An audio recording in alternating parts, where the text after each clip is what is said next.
It is much more difficult to work in the public sphere because it is not so clear who is the client, who are you trying to please? You have many different levels. The citizen, you have different organizations, you have the elected officials, you have formal leaders and informal leaders.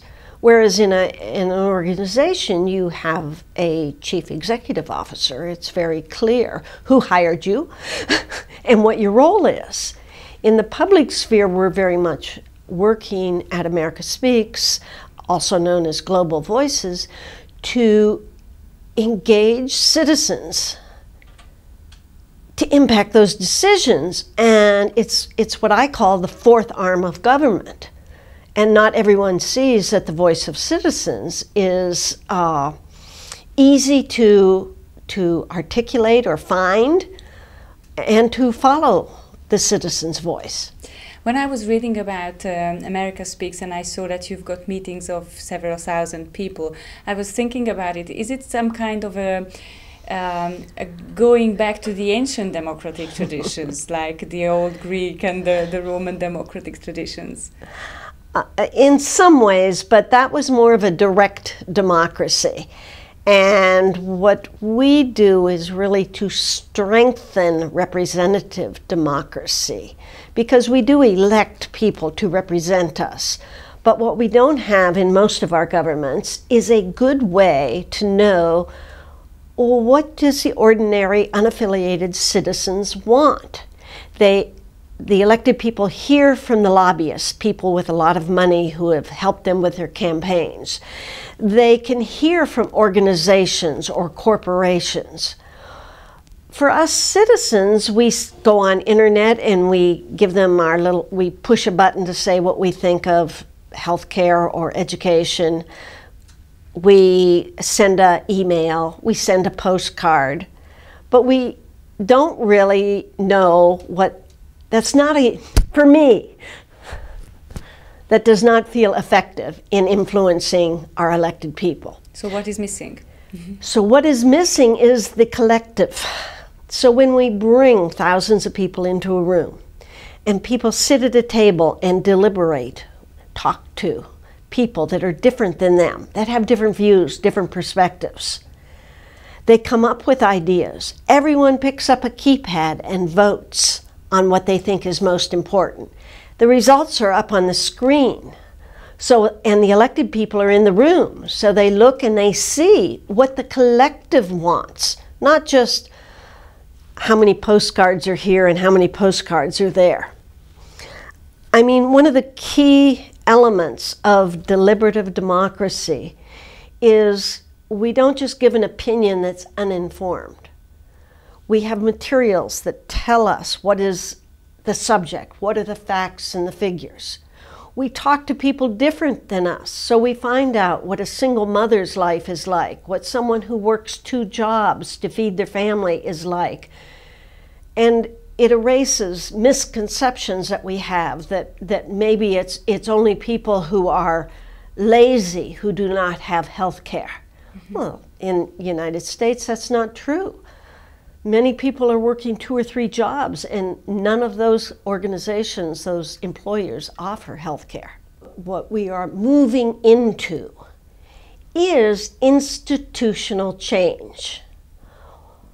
And by that I mean, what laws need to be changed that makes citizen engagement an obligation of citizens, that federal agencies and state agencies and local communities have to get the opinion of citizens. It's not just something you can choose to do, but the agencies are obligated.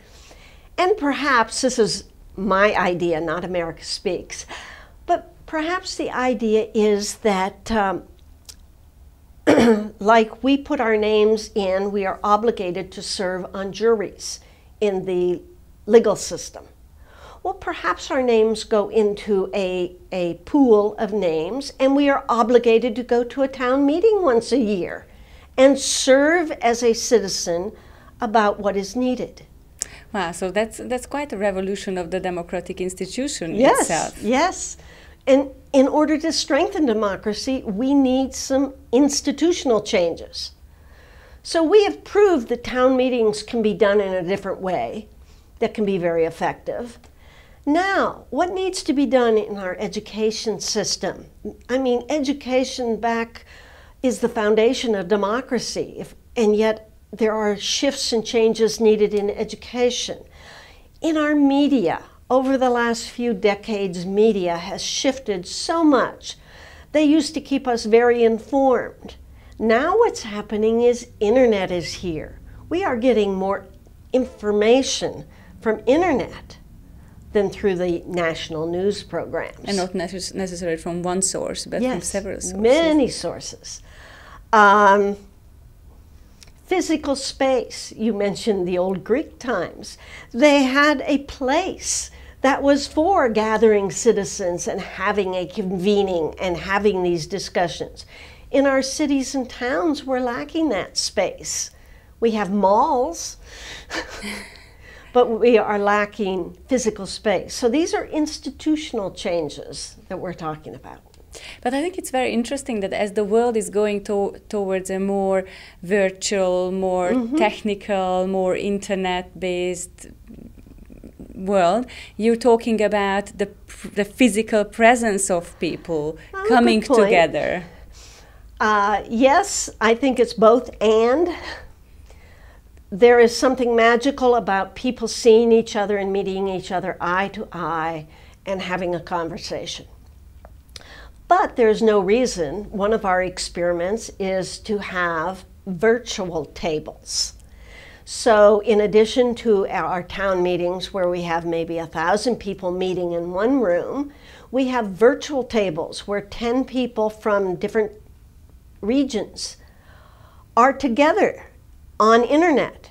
They have a chat room they're sharing. They're watching the webcast of the big meeting. When there is a table discussion, they dial a telephone number and they talk to the other people. They spend a whole day with these 10 people, so they get to know them. They're talking to someone different, and then they get to vote on their screen. They click and vote. And those results are aggregated right in with the 1,000 people that are in the main room. So I think there are ways, we have yet to invent some ways on how internet can do both the preciousness of face-to-face and bring us the power of not all having to travel to come into one room.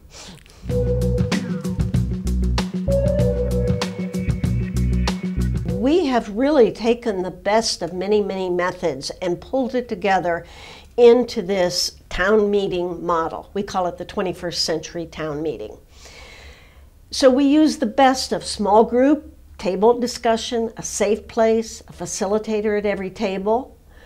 We have huge numbers. Why? Because that's what influences decision makers, is numbers. They don't just want to hear a few people, they want to know what a large number feel. So we have taken methods to scale, thousands. And we've mixed technology. Keypad in every hand, a computer on every table, so we're able to get fresh ideas from the people, and they're all able to pick up their keypad and vote. In the OD World Summit, how do you find that there are different methods coming in, different ways of approaching today's problems, but somehow I have got the feeling that there is a basic similarity in values in this meeting.